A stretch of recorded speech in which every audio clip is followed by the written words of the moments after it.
এইরকম ঝাল ঝাল এক বাটি ভর্তা যদি হয় তাহলে অনায়াসে 2 থেকে 3 প্লেট ভাত খাওয়াই যায়। বলো তো, গেস করো তো এটা কিসের ভর্তা? আমি জানি অনেকে বলতেই পারবে না, তো তোমাদেরকে দেখাই যে এটা আসলে কিসের ভর্তা বানাইছি। এটা আমি মিষ্টি কুমড়ার ভর্তা বানাইছি। মানে এই মিষ্টি কুমড়ার ভর্তাটা কিভাবে বানায় এটাই আজকে তোমাদের সাথে শেয়ার করবো। আমি মিষ্টি কুমড়োগুলো ছোট ছোট করে কেটে নিয়েছি ভর্তা বানানোর জন্য। এর মধ্যে কিছুটা চিংড়ি মাছ, কাঁচামরিচ, পেঁয়াজ দিয়ে কিছুক্ষণ সিদ্ধ করে নিয়েছি। এখন আমি এগুলো একটু তেল দিয়ে লাল লাল করে ভেজে নেব। অবশ্যই লবণ দিতে ভুলবে না। আর ভাজার একদম 5 মিনিট আগে পেঁয়াজটা দিব, যাতে করে পেঁয়াজটা একটু পেঁয়াজের একটা ঘ্রাণ আসে। এই জন্য আমি এখন পেঁয়াজটা দিইনি। তো ভাজা ভাজা করে পানিটা শুকিয়ে ফেলেছি, দেখতেই পাচ্ছ এখানে 2টা পেঁয়াজ কেটে দিয়েছি। এখন আমি এটা যেটা করব, পাটার মধ্যে চাইলে বেটে নিতে পারো, তবে আমি পাটার মধ্যে বাটবো না, আমার হাতে ব্যথা। আমি ব্লান্ডার জারের মধ্যে এটা ব্লান্ডার করে নিতেছি। আর এভাবে একবার বাসায় ভর্তা বানিয়ে খেয়েই দেখো না, খেতে যে কতটা মজা এবং লোভনীয়। আমি বাসায় না বানিয়ে খেলে বলতেই পারতাম না যে এই ভর্তাটা আসলে কিরকম।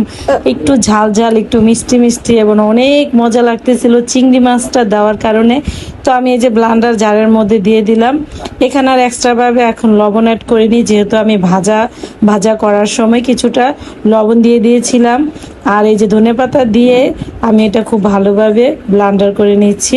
তবে পাটা বানালে সবচেয়ে বেশি ভালো হতো, ব্লান্ডার থাকার কারণে আমার একটু সুবিধাই হয়ে গেছে। তারপর কিছুক্ষণের মধ্যে এই যে আমার ব্লান্ডার করা শেষ। দেখো এক বাটি ভর্তা তৈরি করে ফেললাম বাসার সবার জন্য। আর আমি জানি এই ভর্তাটা এত বেশি মজা হয়েছে, সবাই অনেক বেশি পছন্দ করে খাবে। আমি জানি তো যে আমার পরিবারের মানুষের জন্য কোন জিনিসটা তৈরি করলে তারা বেশি মজা করে খায়। তারপরে সবাই খেয়ে ফেলছে, আমার জন্য রেখেছে। এখন গরম গরম ভাত নিয়েছি প্লেটের মধ্যে, আর তার মধ্যে আমি মিষ্টি কুমড়ার ভর্তাটা নিয়ে নিলাম। আমি আর একটু বেশি করে নিচ্ছি, যেহেতু ভর্তাটা লবণ দেখেছি যে আমি এত বেশি মজা হয়েছে আমি এটা বলে বোঝাতে পারবো না। এরপরে গরম গরম ভাতের সাথে ভর্তাটা অনেক বেশি মজা করে মাখিয়ে নিয়েছি। এখন মজা করে খাবো। বিসমিল্লাহ বলে খাবার শুরু করে দিলাম এবং মুখে নিয়ে দেখলাম যে অনেক বেশি মজা। সবসময় আমরা মিষ্টি কুমড় ভাজি কিংবা তরকারি খেয়েছি, ভর্তাটা কিন্তু তেমন একটা কখনোই খাইনি। আর যেহেতু মিষ্টি কুমড়টা কচি ছিল, যার কারণে আমি ভর্তা বানাইছি। আর এই মিষ্টি কুমড়টা আমার ভাইয়া গ্রামের বাড়ি থেকে নিয়ে আসছিল।